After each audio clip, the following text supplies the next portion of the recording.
محسنانو د بیت محمد لالا مینوالو ستاسې په اجازه خوشحال خټک ویل چې زه کله دې کار ته راوختم د وطن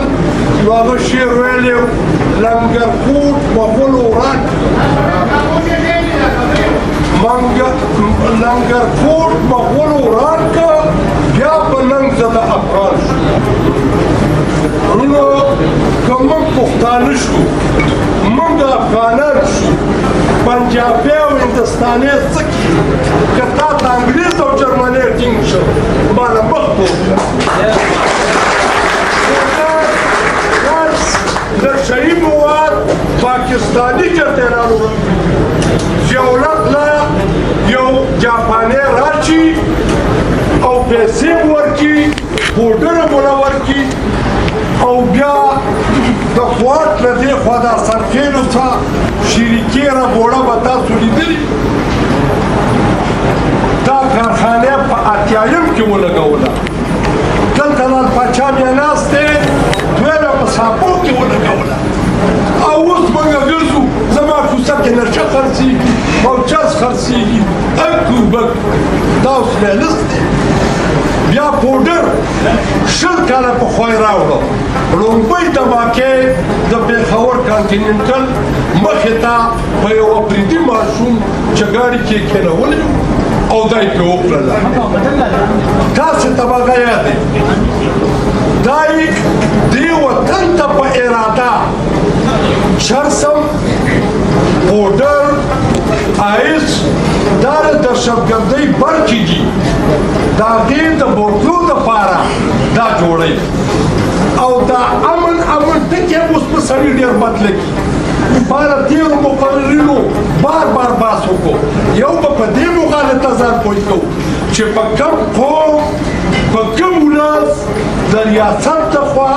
د غیر ملکي لخوا حمله کېږي جنګ کېږي دې جنګ ته جواب ویل تشدد نه دی دا د امن تحریک دی امن ته چې د جنګ قوتونو ته جواب ویل دا د جنګ قوتونو ته جواب ویل دا چې کومه دی دا د امن تحریک دی اوس زه تاسو ته فیصله کوم باچا خان هم پرېږدئ عبدالعزیز خان هم پرېږدئ عمرا خان هم پرېږدئ دا بل کاکا فردوس خان بابا هم پرېږدئ زوال حسین بابا هم پرېږدئ فیض محمد کاکا تاسو ټول کورو سر څلوېښتۍ ته یو ځوان ورکولو ته تیار یې تاسو تیار یې که نه تاسو خو نه څوک سوال ونه کړ څلوېښتي د پښتون د عزت ساتلو دپاره د پښتون د حرمت ساتلو دپاره وطن ساتلو دپاره د غلطو کارونو دپاره چې پښتون کوم ټولنیز مومنټ لري دې ته څلوېښتي وایي موږ چې ګورو سر پښتون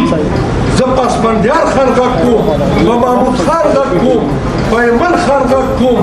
دې نورو باندې چې دا د پاټو خاوندان دي دا د تحریکونو خاوندان دي پوه که اوس څوک پنځو تحصیلو ته کېناست څوک درې نیمو تحصیلو ته کېناست څوک دو چې دوی د دې وطن دپاره د څلوېښتۍ غم ګورو سر د پښتون نه که اوس غواړي که نه غواړي که څوک صدر جوړېږي که نه جوړېږي خو چې دی څلوېښتۍ نه سړی سپینه غرمه ده تارتار ته به هم جواب کولی شي کرنل ته به هم کولی شي کرنل څه د اسمان نه نه دی راغلی دې ځای باندې محمود غزنوي د کور چاپونه به پراته په دې هڼ وختي سلیم خان ذکر وکړو تېر شوی شیرشاه دا موږ چې ورته وایي سورې پل دا اوس چې په ریګي کومه لار راغلې په دې ځای شیرشاه لویه لار دا په تاریخ کې دا زمونږ مشران په دې تېر شوي اوس هم په هند کې د هغو تاریخونه دي د بخر د لارو د ژوند موږ د اول سیاست پرېږدی دی ټول عمر سوالونه او جړاګانې چې هغه کم حال را سبا تېر شي هغه کور کې ووایو هغه ماشومانو کې ما ګوډ توری هغه هم تیسته سیلوي سي یا سیلۍ دا په دې دا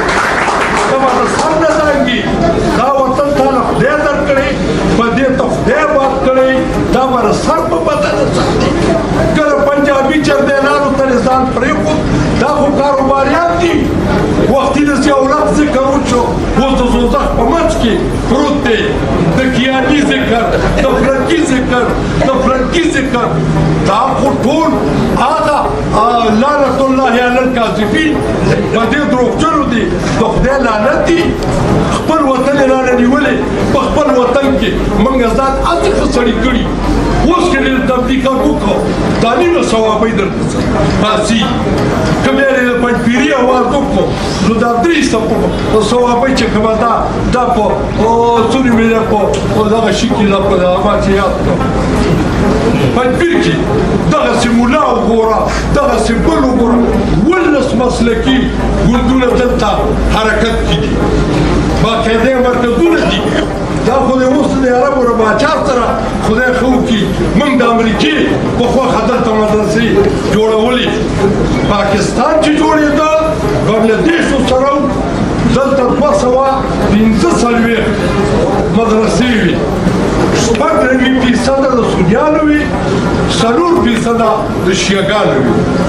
پنجابي طالبان کتاب وګورئ هغه د تاسو حواله درکوم دا وخت 1 لاک رجسټر مدرسې دي دا هر کلي نه د مدرسو باران دی موږ ورته اوس هم بیا پیر ښکارو ته به ګینې اوس هم مسلمان یې کلی په کلی کور په کور مدرسه او دغه پرون کې یو ډاکټر ته ناست وو 9 کسان د مدرسو لپاره چندې رالي 6 ښځې رالي او 2-3 کې نور لیوني رالي دا قوم که دا پښتو نامه قبوله نه وي دا ټول موږ سوالګیر یو دلته ناست یو سړي ما پسې بات وکړو ویل دا نظیم خو داسې سوال مال کوي نو مالچین پسې ډوډۍ ته لاړ شم